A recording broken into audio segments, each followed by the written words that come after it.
بسم الله الرحمن الرحيم.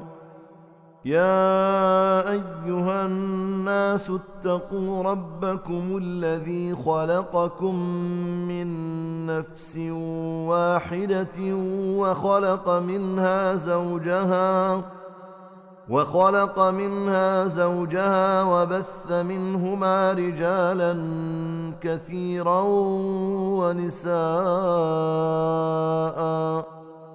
واتقوا الله الذي تساءلون به والأرحام، إن الله كان عليكم رقيبا.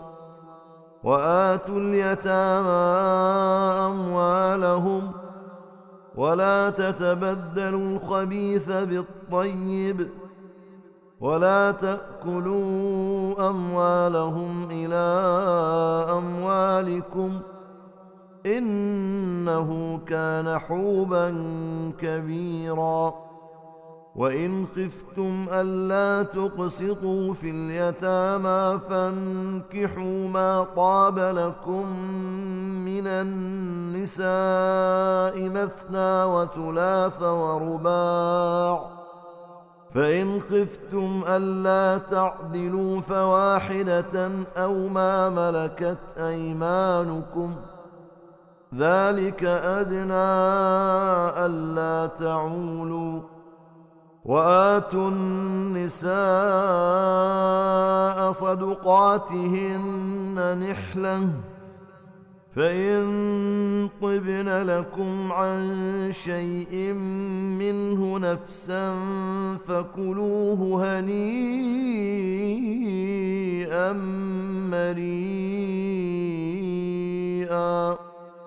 ولا تؤتوا السفهاء أموالكم التي جعل الله لكم قياما، وارزقوهم فيها واكسوهم وقولوا لهم قولا معروفا.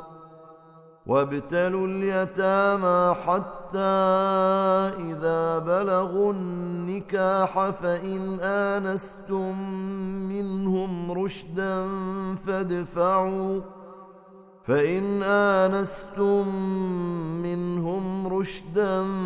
فادفعوا إليهم أموالهم، ولا تأكلوها إسرافا وبدارا أن يكبروا.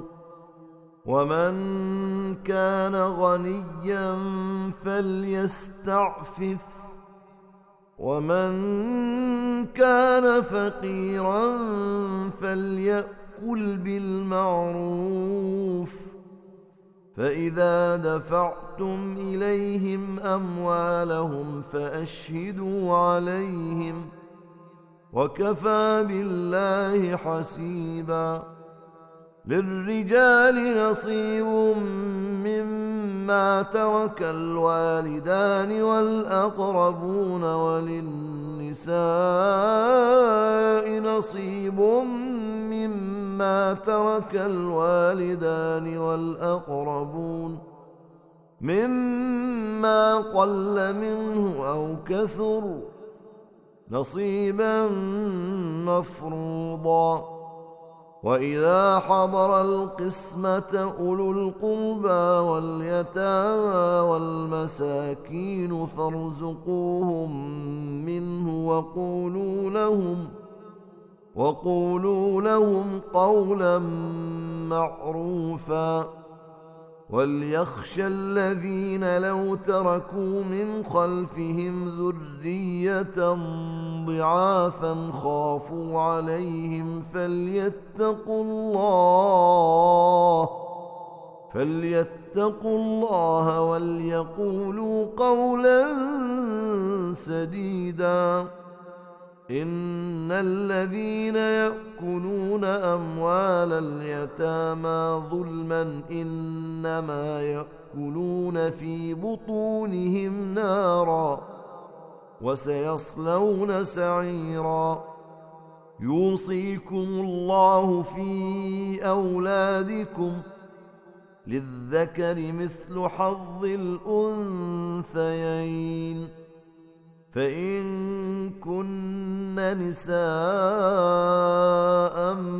فوق 2 فلهن ثلثا ما ترك، وإن كانت واحدة فلها النصف، ولأبويه لكل واحد منهما السدس مما ترك إن كان له ولد، فإن لم يكن له ولد وورثه أبواه فلأمه الثلث، فإن كان له إخوة فلأمه السدس من بعد وصية يوصي بها أو دين.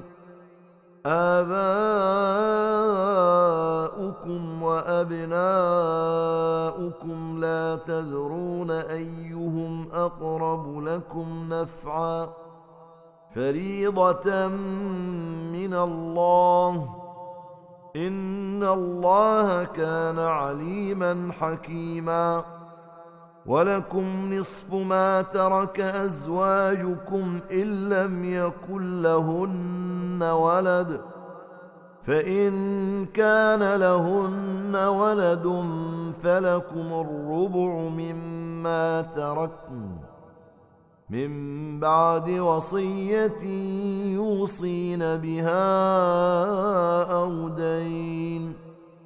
ولهن الربع مما تركتم إن لم يكن لكم ولد، فإن كان لكم ولد فلهن الثمن مما تركتم من بعد وصية توصون بها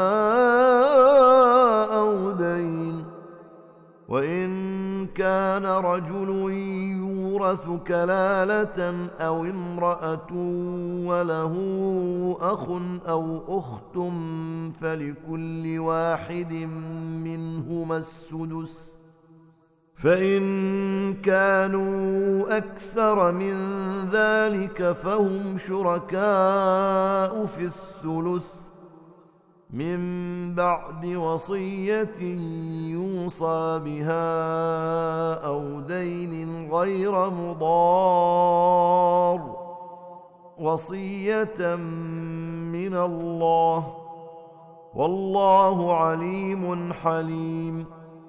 تلك حدود الله، ومن يطع الله ورسوله يدخله جنات تجري من تحتها الأنهار خالدين